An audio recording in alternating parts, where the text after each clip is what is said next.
Shalom sahabat Kristus, saya Pendeta Yusa Jarwo. Saya akan menyampaikan firman Tuhan dalam bentuk renungan.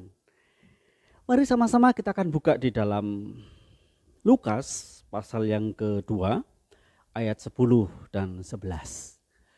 Lalu kata malaikat itu kepada mereka, "Jangan takut, sebab sesungguhnya aku memberitakan kepadamu kesukaan besar untuk seluruh bangsa. Hari ini telah lahir bagimu juru selamat, yaitu Kristus Tuhan di kota Daud."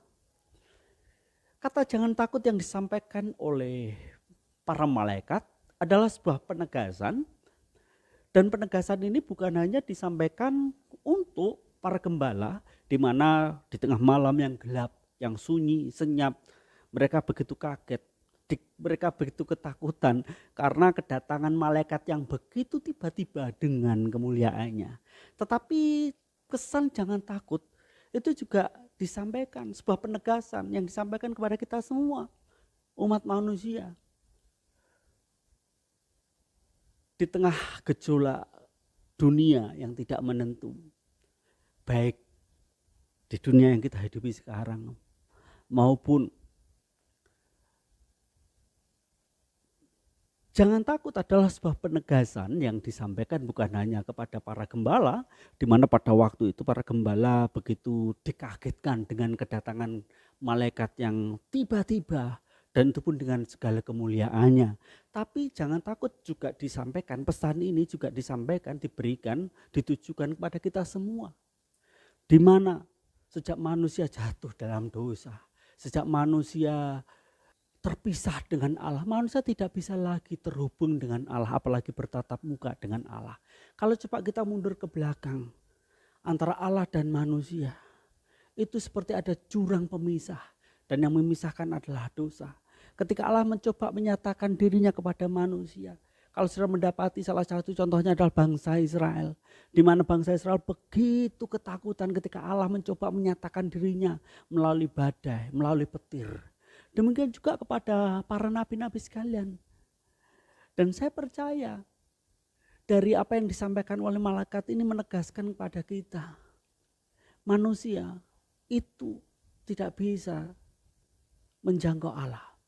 Manusia tidak bisa bertemu dengan Tuhan. Manusia tidak bisa menyatu dengan Tuhan kembali dengan kekuatannya sendiri. Dan ini sebenarnya hal yang paling dasar yang ditakutkan oleh manusia. Makanya dengan segala upaya manusia berusaha menjangkau Tuhan, baik melalui agama, melalui filsafat, perbuatan baik dan lain sebagainya. Tapi semuanya itu akan membatalkan, semuanya itu tidak akan berhasil. Coba saudara bayangkan, malaikat yang kemuliaannya tentu saja tidak sebesar Allah itu sudah cukup membuat para gembala takut. Apalagi kalau Allah sendiri dengan segala kemuliaan, dengan segala kekudusannya, sementara manusia sudah kehilangan kemuliaan Allah.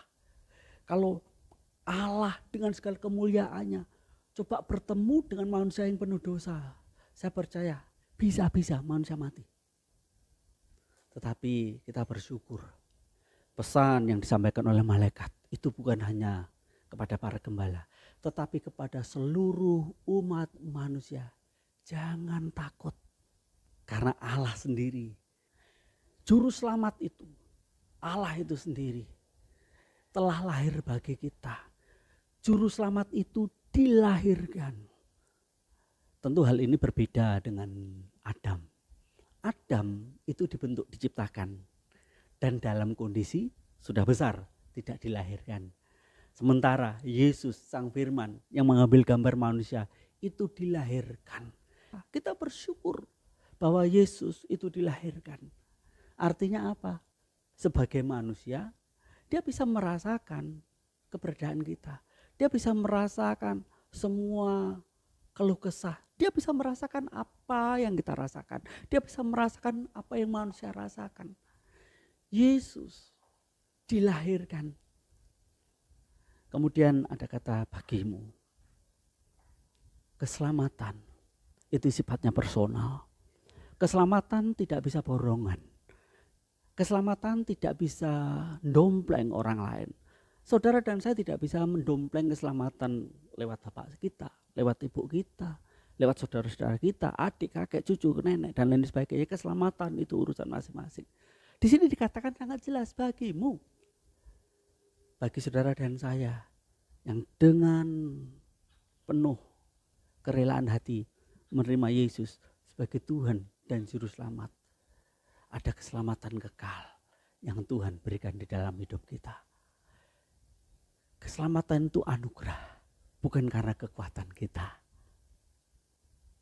Saya percaya Yesus adalah Allah itu sendiri. Dan lewat renungan ini saya berdoa supaya saudara dan saya semakin dikuatkan, semakin diteguhkan bahwa Allah yang kita sembah adalah Allah yang sejati. Kita diselamatkan oleh anugerah Tuhan murni, cuma-cuma. Bukan karena perbuatan baik kita, bukan karena usaha kita sendiri. Dan pesannya itu jelas. Bagimu telah lahir. Yesus telah lahir bagi kita. Dan saya berdoa, saya berharap Yesus bukan hanya terus menjadi bayi dalam hidup kita, tapi kiranya Yesus terus semakin bertambah dan kita semakin berkurang. Supaya kita bisa jadi berkat bagi banyak orang. Supaya kita bisa menjadi tanda dan alamat.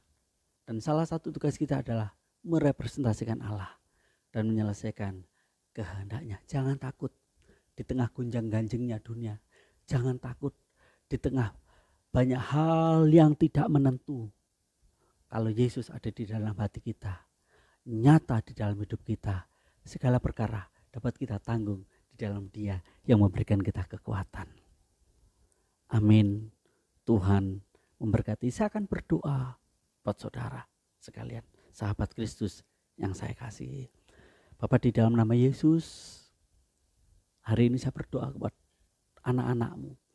Kiranya melalui renungan ini iman kami semakin dikuatkan, semakin bertumbuh, dan kami semakin sadar hidup kami oleh anugerah. Kami diselamatkan oleh kasih karunia Allah. Oleh karena itu kami akan bertanggung jawab. Kami akan mempertanggungjawabkan apa yang sudah Tuhan berikan dalam hidup ini. Untuk kami hidup benar. Untuk kami hidup bersungguh, semakin sungguh-sungguh dalam Tuhan. Untuk kami hidup bisa mencerminkan Allah itu sendiri. Karena kami ada, kami diselamatkan. Untuk kami bisa merepresentasikan Allah dan menyelesaikan seluruh kehendak Allah di dalam hidup kami. Kami bisa percaya, kami bisa melakukan semuanya itu karena ketika Yesus penuh dalam hidup kami, Roh Kudus yang memampukan kami untuk mengerjakan semuanya. Di dalam nama Tuhan Yesus Kristus kami bersyukur dan berdoa. Amin. Selamat Natal, Tuhan memberkati.